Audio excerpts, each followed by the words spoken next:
2024년 5월 20일 누가복음 23장 39절부터 49절까지의 말씀을 가지고 함께 묵상과 기도 그리고 나눔의 시간을 갖겠습니다. 먼저 오늘 본문 말씀부터 함께 듣겠습니다. 달린 행악자 중 하나는 비방하여 이르되 내가 그리스도가 아니냐? 너와 우리를 구원하라. 하나는 그 사람을 꾸짖어 이르되 내가 동일한 정죄를 받고서도 하나님을 두려워하지 아니하느냐?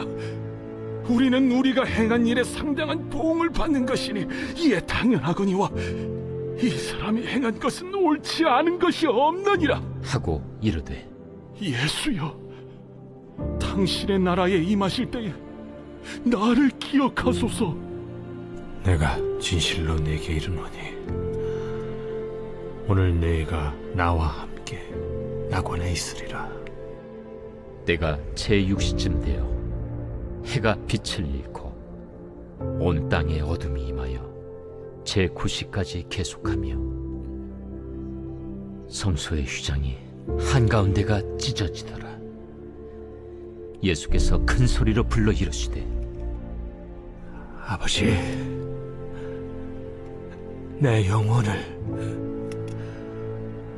아버지 손에 부탁하나이다. 이 말씀을 하신 후 숨지시니라. 백부장이 그 된 일을 보고 하나님께 영광을 돌려 이르되 이 사람은 정녕 의인이었도다. 이를 구경하러 모인 무리도 그 된 일을 보고 다 가슴을 치며 돌아가고 예수를 아는 자들과 갈릴리로부터 따라온 여자들도 다 멀리 서서 이 일을 보니라. 지난 본문부터 계속적으로 예수님의 십자가 고난에 대하여 소개해주고 있습니다. 예수님은 우리를 위하여 십자가에 매달리셨습니다. 하지만 그럼에도 불구하고 그를 지켜보던 사람들은 그를 조롱하였습니다. 아마도 평소부터 싫어했던 사람들이 승리의 느낌을 담긴 조롱을 하였을 것이며, 또 어떠한 사람들은 그간 예수님에 대한 기대가 있었음에도 불구하고 이렇게 허무하게 가시니 그 기대가 실망으로 바뀌어 조롱을 내뱉었을 것입니다. 하지만 모든 사람들이 예수님을 조롱했던 것은 아닙니다. 어제 본문과 오늘 본문에서는 그 예수님을 바라보므로 안타까워 울고 있던 자들도 있었습니다. 그리고 또 어떠한 자들은 그러한 예수님의 순환을 바라보면서 심경의 변화를 경험하는 자들도 있었습니다. 결국 예수님은 아무것도 행하지 못하고 죽으신 것이 아닙니다. 계속적으로 자신의 길을 걸어 나가셨으며 또 그러한 결과로 귀중한 생명을 얻기도 하셨습니다. 특별히 저는 오늘 본문과 어제 본문 말씀을 함께 바라보며 예수님이 하고 계신 일들에 대하여 함께 생각해 보기를 원합니다. 그래서 예수님이 우리를 위해 어떠한 노력을 기울이셨는지를 함께 생각해 보며 또 그 주님께 감사하는 시간을 가져보기를 원합니다. 첫 번째로 예수님께서는 앞서도 말씀드렸듯이 사람을 살리셨습니다. 그래서 사람들에게 구원을 주고 변화를 일으켜 주신 것입니다. 오늘 본문에서는 예수님 좌편 강도가 예수님을 비방하고 있었습니다. 그래서 너가 정말로 그리스도라면은 우리를 구원해봐라 라고 조롱하고 있었던 것입니다. 우리는 여러 말씀들을 통하여서 이 행악자가 열심당원임을 추측해 볼 수 있습니다. 그래서 원래는 바라바도 십자가에 매달렸어야 됐던 것인데 운 좋게 그는 풀려나게 되었고 그를 대신하여서 예수님이 십자가에 매달리신 것입니다. 그러므로 이 행악자는 분노가 차올랐을 것입니다. 이렇게 죽는 것도 억울한데 어떠한 동지는 살아남아 풀려나갔으니 상대적인 박탈감을 느꼈을 것입니다. 동시에 함께 매달리는 사람은 메시아라고 불리는 예수라고 합니다. 그러면 이 예루살렘 안에서 무언가 로마를 향한 저항이 있었어야 했을 것인데 아무런 일도 없이 이렇게 죽고 있으니 도리어 화가 치오른 것입니다. 그래서 그는 이렇게 예수님을 비방하고 있는 것입니다. 그러자 우편에 있던 행악자가 도리어 그 비방하는 행악자를 나무라고 있습니다. 그리고 예수님께는 자신을 구원해달라라고 요청하고 있습니다. 그의 입장에서는 모든 것들이 다 허무했을 것입니다. 나름 열심당원이라고 포부를 가지며 살아왔었는데 결국 남은 것은 강도직과 사형뿐이라니 인생이 덧없이 느껴졌을 것입니다. 그러므로 그는 마지막으로 예수님께 구원을 간청한 것입니다. 그러면 그는 어떻게 예수님을 메시아로 인정할 수 있었을까? 아마도 십자가 형장으로 끌려가면서 그리고 십자가 고통을 당함 속에서 결코 잃어버리지 않는 그런 거룩함에 반하였을 것입니다. 즉 예수님은 끝까지 다른 사람을 생각하고 또 그들을 위하여 기도해 주었습니다. 그러한 부분 속의 행악자는 예수님의 비범함을 느꼈을 것이고 또 그간 들었던 소문에 대한 확신을 가졌을 것입니다. 그러므로 그는 예수님께 자기의 구원을 간청하고 있는 것이지요. 이렇게 변화된 사람은 예수님 우편에 행악자만 있었던 것이 아닙니다. 계속적으로 예수님을 지켜보았던 백부장에게도 심경의 변화가 찾아왔습니다. 그래서 47절 말씀을 읽어보면은 이 사람은 정녕 의인이다 라고 고백하면서 하나님을 찾고 있었던 것입니다. 그뿐이겠습니까? 48절 말씀에서는 여태껏 예수님을 조롱하던 분위기가 사라졌습니다. 즉 그간 자신들이 무슨 짓을 저지르는가를 생각하며 뉘우치고 있는 것입니다. 그러므로 그들은 가슴을 치며 돌아갔던 것이지요. 그러면 이들은 왜 갑자기 태도가 바뀐 것입니까? 아마도 예수님이 죽으시면서 나타나는 여러 초자연적인 현상들이 그들로 하여금 두려움으로 바꾸게 만들었을 것입니다. 그래서 그들도 자신의 잘못을 뉘우치며 돌아갔던 것이지요. 이처럼 예수님은 죽을 때까지 사람들을 변화시켜 놓으셨습니다. 그리고 이렇게 될 수 있었던 이유는 무엇입니까? 바로 처음부터 끝까지 바뀌지 않는 예수님의 모습과 또 그러한 사랑과 자비의 모습 때문입니다. 우리는 이러한 모습들을 바라보며 예수님의 제자로서 그리고 십자가의 길을 걸어가야 되는 사람으로서 우리가 무엇을 해야 될지를 깨달을 수 있습니다. 우리는 결국 어려움 속에서도 바뀌지 않고 계속적으로 선한 영향력을 미쳐야 되는 것입니다. 영성 있는 모습 속에 사람들에게 사랑과 위로를 전해줄 수 있어야 되는 것입니다. 그리고 그러한 모습을 갖추기 위해서는 온전히 주님께 받은 은혜가 있어야지만이 가능한 것입니다. 즉 주께 받은 은혜로 사람을 섬기고 또 그들에게 위로를 줄 수 있어야 되는 것입니다. 더불어 그들에게 하나님을 알려야 되는 것입니다. 그래서 그들도 주 안에서 회복을 얻을 수 있게끔 도와줘야 되는 것이지요. 어려움이 없을 때에는 누구나 다 행할 수 있습니다. 하지만 어려움이 생기면은 문제가 달라집니다. 우리는 그러한 상황 속에서도 계속적으로 바뀌지 말고 주의 은혜를 전해야 될 것입니다. 정말로 그러한 복된 복의 통로로 쓰임받을 수 있기를 소원합니다. 두 번째로 예수님께서는 계속적으로 진리를 전해주셨습니다. 그래서 오늘 본문에서는 예수님께서 낙원에 대하여 말씀해주고 계십니다. 그러므로 우편의 행악자도 구원을 얻을 수 있음을 말해주고 있는 것이지요. 더불어 지난 본문에서는 우는 여인들에게도 그들이 앞으로 처할 현실에 대하여 전해주기도 하셨습니다. 이처럼 예수님께서는 계속적으로 사람들에게 진리를 전해주셨습니다. 결코 한탄과 불만 그리고 다른 사람들에 대한 저주를 내뱉지 않으셨습니다. 예수님은 계속적으로 우리에게 진리를 전해주심으로써 우리가 앞으로 무엇을 해야 될지를 말씀해주고 계십니다. 그를 통해 우리가 영원한 고통에 빠지지 않게끔 노력해주고 계신 것이지요. 이게 바로 우리 그리스도인들이 가져야 될 모습인 것입니다. 그러므로 사도 바울은 그리스도인들을 향하여 보배를 담은 질그릇과 같은 사람들이다 라고 말을 전해주었던 것입니다. 이 보배라는 것이 무엇이겠습니까? 바로 진리이며 말씀이고 또 복음인 것입니다. 우리는 이러한 것들을 품은 자들입니다. 그러므로 우리는 계속적으로 가지고 있는 말씀을 내뱉어야 되는 것이며 또 복음을 흘려보내야 되는 것입니다. 그러면 우리는 어떻게 해야지만이 말씀을 내뱉을 수 있고 또 복음을 흘려보낼 수 있는 것입니까? 바로 교회 안에서 믿음의 교제를 가지면 되는 것입니다. 말씀을 가지고 교제를 가지면 되는 것이지요. 그리고 실제로 살아가는 삶 속에서 경험한 하나님의 은혜를 나누어야 되는 것입니다. 그리고 이러한 일들이 교회 밖으로 나아가게 되면은 바로 전도가 되는 것입니다. 그러므로 우리는 직접적으로 전도부터 하려고 하지 말고 우선적으로는 교회 안에서부터 복음을 나누기 위해 노력해야 되는 것입니다. 그래서 소그룹 안에서 말씀을 나누고 또 그 안에서 회복 및 힘을 얻어야 되는 것입니다.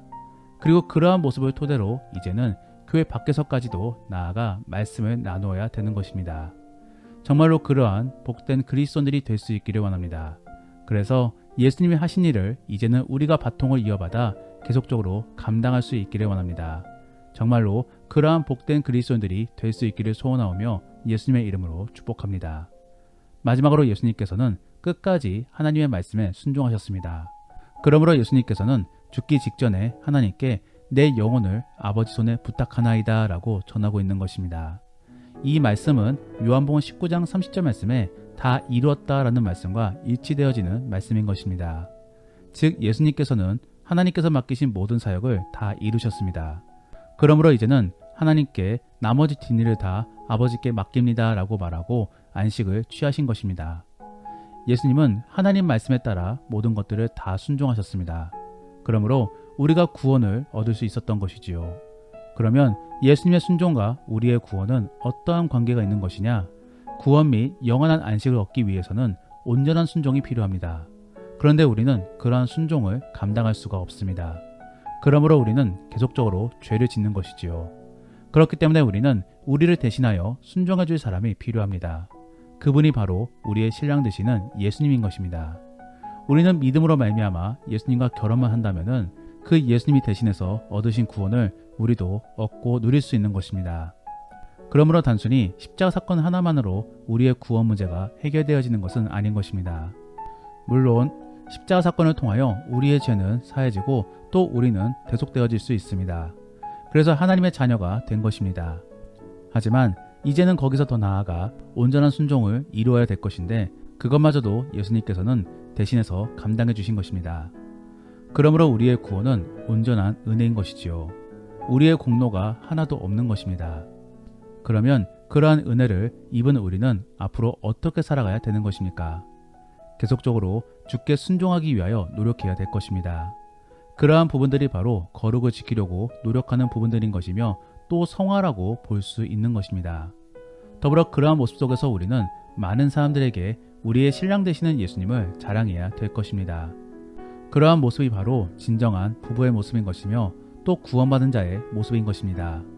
사랑하는 성도 여러분, 순종이라는 것은 결국 주를 닮아가는 행위입니다.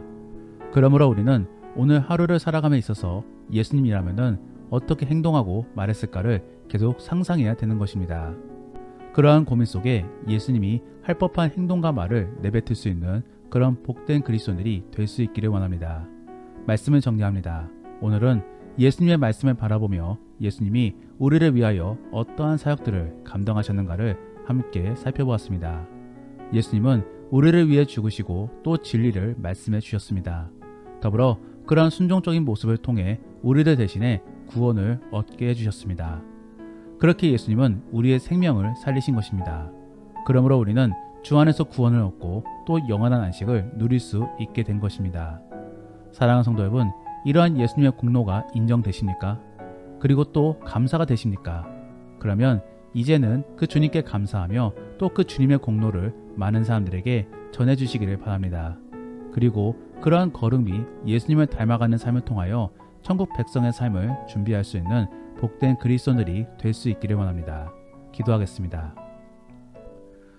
우리가 오늘 본문 말씀을 바라보며 함께 기도하기 원하는 것은 하나님, 우리가 예수님의 공로와 은혜를 기억할 수 있게 도와주옵소서. 그래서 그 주님을 의지하며 닮아가는 우리가 될 수 있게 하여 주옵소서. 그리고 그 예수님을 자랑하는 삶을 살 수 있게 하여 주옵소서. 우리를 위해 힘쓰시고 또 우리와 결혼해 주신 그 예수님을 떠올리며 많은 사람들에게 예수님을 전할 수 있는 우리가 될 수 있게 도와달라고 함께 기도하겠습니다. 그리고 오늘 본문 말씀을 가지고 믿음의 나눔이나 가정 예배를 드리고자 하신다면은 우리가 어떻게 해서 구원을 얻을 수 있었는지를 정리해 보시며 서로 나누어 보시기를 바랍니다. 그래서 그 예수님의 공로에 대하여 함께 생각해 볼 수 있기를 원합니다. 더불어 내 안에 예수님에 대한 이야기와 또 말씀에 대한 이야기가 계속적으로 흘러나오기 위해서는 어떠한 노력과 모습이 필요할지를 한번 나누어 보시기를 바랍니다. 그래서 그러한 복음이 계속적으로 흘러나올 수 있는 우리가 되기를 위해 결단하는 시간을 가져볼 수 있기를 원합니다. 그러면 이제 주님과 함께 깊은 나눔의 시간을 갖겠습니다. 오늘 하루도 주 안에서 승리하시기를 바랍니다.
음.